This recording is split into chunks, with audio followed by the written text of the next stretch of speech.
ঈদ 31 তারিখে নাকি 1 তারিখে জানিয়ে দেব, তাই ভিডিওতে একটি লাইক দিয়ে সাথেই থাকবেন এমনটাই অনুরোধ রইল। বাংলাদেশ, সৌদি আরব সহ সংযুক্ত আরব আমিরাতে কবে ঈদ তা জানিয়ে দিব।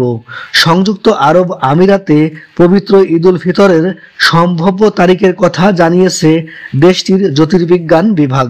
অবশ্য বিষয়টি নিয়ে আগামী 29 মার্চ শাওয়াল মাসের চাঁদ অনুসন্ধান করবে দেশটির চাঁদ দেখা কমিটি। বুধবার 12 মার্চ মধ্যপ্রাচ্য ভিত্তিক সংবাদ মাধ্যম খালিজ টাইমস এ তথ্য জানিয়েছে। সংবাদ মাধ্যমটি জানিয়েছে, সংযুক্ত আরব আমিরাতের দুবাই জ্যোতির্বিদ্যা বিভাগ ঈদ উল ফিতরের সম্ভাব্য 2টি তারিখ জানিয়েছে।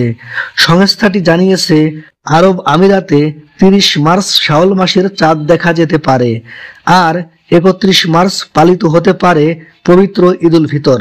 ফলে সংযুক্ত আরব আমিরাত ও সৌদি আরব সহ মধ্যপ্রাচ্যে 31 মার্চ ঈদ উল ফিতর অনুষ্ঠিত হতে পারে, আর সেই হিসাবে বাংলাদেশে 1 এপ্রিল ঈদ উল ফিতর অনুষ্ঠিত হতে পারে।